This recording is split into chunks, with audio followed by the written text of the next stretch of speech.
স্বাগতম engineering solutions বাংলায় আরও একটি নতুন ভিডিও নিয়ে হাজির হয়েছি আমি আপনাদের সঙ্গে।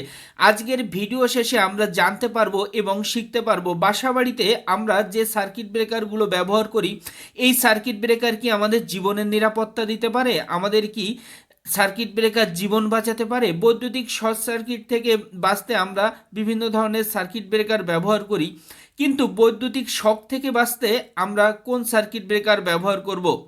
আমরা বৈদ্যুতিক শক থেকে বাঁচতে ব্যবহার করব আরসিসিবি। আরসিসিবি হচ্ছে রেসিডুয়াল কারেন্ট সার্কিট ব্রেকার বা আরসিসিবি। এই আরসিসিবি মূলত হিউম্যান সেফটির জন্য, অর্থাৎ আমার জানের নিরাপত্তা বা আমার কে বৈদ্যুতিক শক থেকে রক্ষা পাওয়ার জন্য এই সার্কিট ব্রেকার আমি ব্যবহার করব। বা এই সার্কিট ব্রেকারের মূল কাজই হচ্ছে আমরা যদি কোনো কারণে বৈদ্যুতিক শক পাই তাহলে আমাদের জীবনের কোনো ক্ষতি না করে বা অনাকাঙ্ক্ষিত মৃত্যুর হাত থেকে পর্যন্ত আমাদের এই সার্কিট ব্রেকার রক্ষা করবে। এই সার্কিট ব্রেকার মূলত বৈদ্যুতিক শক থেকে রক্ষা পাওয়ার জন্যই আমরা ব্যবহার করে থাকি। নর্মালি বাসাবাড়িতে আমরা যে এমসিবি বা মিনিয়েচার সার্কিট ব্রেকারগুলো ব্যবহার করি, এই সার্কিট ব্রেকার শুধুমাত্র নির্ধারিত কারেন্টের চেয়ে যদি অতিরিক্ত কারেন্ট প্রবাহিত হয় স্বয়ংক্রিয়ভাবে আমাদের সার্কিটকে বিচ্ছিন্ন করে দেয়। অর্থাৎ এই সার্কিট ব্রেকার মূলত দুই ধরনের কাজ করে থাকে। এক হলো শর্ট সার্কিট প্রোটেকশনের জন্য কাজ করে এবং ওভারলোড প্রোটেকশনের জন্য কাজ করে, কিন্তু এই সার্কিট ব্রেকার কোনোভাবেই আমাদের জীবনের নিরাপত্তা দেয় না বা বৈদ্যুতিক শক থেকে আমাদের রক্ষা করে না। আমাদের বৈদ্যুতিক শক থেকে রক্ষা পেতে আমরা কি করি? সাধারণত আমরা পোর্টেবল বিভিন্ন ধরনের অ্যাপ্লায়েন্স বা ডিভাইস চালানোর জন্য সকেটে আমরা লাইন সংযোগ করে থাকি। এখানে অনাকাঙ্ক্ষিতভাবে আমাদের হাতে বৈদ্যুতিক শক লাগতে পারে। তাছাড়া আমরা বিভিন্ন ধরনের অ্যাপ্লায়েন্স যেমন মোটর, রাইস কুকার, বৈদ্যুতিক ইস্ত্রি, ওয়াশিং মেশিন যেগুলোর মেটালিক বডি রয়েছে, এগুলো যদি কোনো কারণে অনাকাঙ্ক্ষিতভাবে কারেন্ট চলে আসে এবং আমরা যদি সেটাকে স্পর্শ করি তাহলে কিন্তু আমাদের শরীরের ভিতর দিয়ে এই লিকেজ কারেন্ট প্রবাহিত হবে এবং এর দরুন আমার মৃত্যু পর্যন্ত হতে পারে।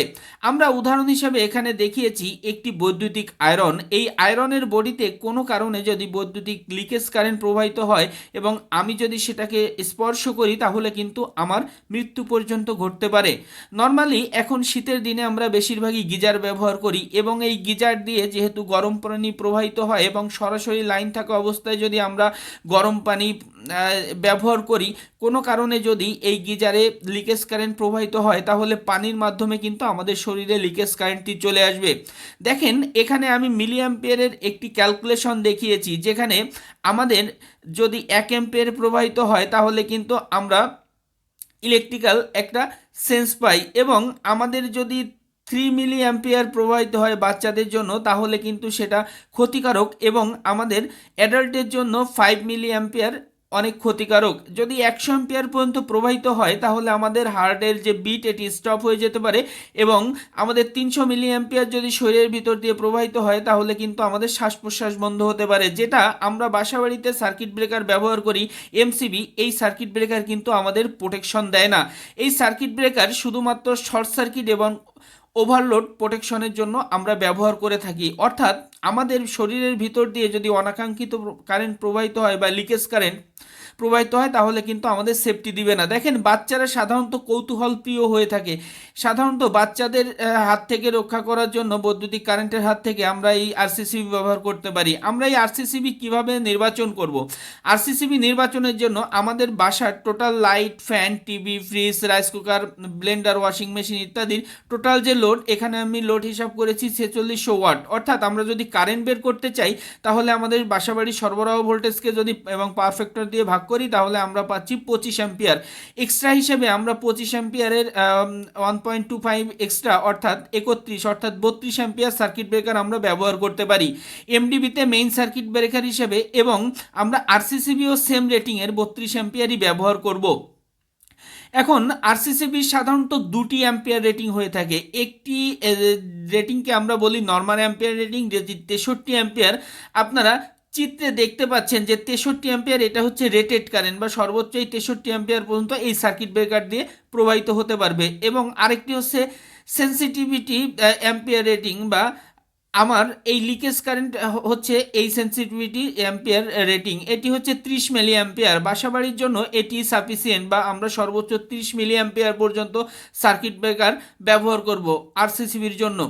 আমাদের 16 অ্যাম্পিয়ার, 20 অ্যাম্পিয়ার, 32 অ্যাম্পিয়ার, 40 অ্যাম্পিয়ার, 50 এবং 63 অ্যাম্পিয়ারের ডিপি আপনার নর্মাল অ্যাম্পিয়ার রেটিং হয়ে থাকে আরসিসিবির ক্ষেত্রে। এবং আমাদের যে সেন্সিটিভিটি অ্যাম্পিয়ার রেটিং, এই সেন্সিটিভিটি অ্যাম্পিয়ার রেটিংটা 10 মিলি, 20 মিলি, 30 মিলি, 50 মিলি, 100 মিলি এবং 300 মিলি পর্যন্ত হয়ে থাকে। বাসাবাড়ির ক্ষেত্রে আমরা 300 মিলি অ্যাম্পিয়ার সার্কিট ব্রেকার ব্যবহার করব, যা কোনো প্রকার বৈদ্যুতিক শর্ট অনুভব ছাড়াই আমাদের টোটাল লাইনকে বিচ্ছিন্ন করে দেবে। এখন আমরা আরসিসিবি কিভাবে কানেকশন করব? আরসিসিবি আমরা এনার্জি মিটারের পরে আমরা একটি ডাবল পোল এমসিবি ব্যবহার করব এবং ডাবল পোল এমসিবির পরেই আমরা এই আরসিসিবি ব্যবহার করব।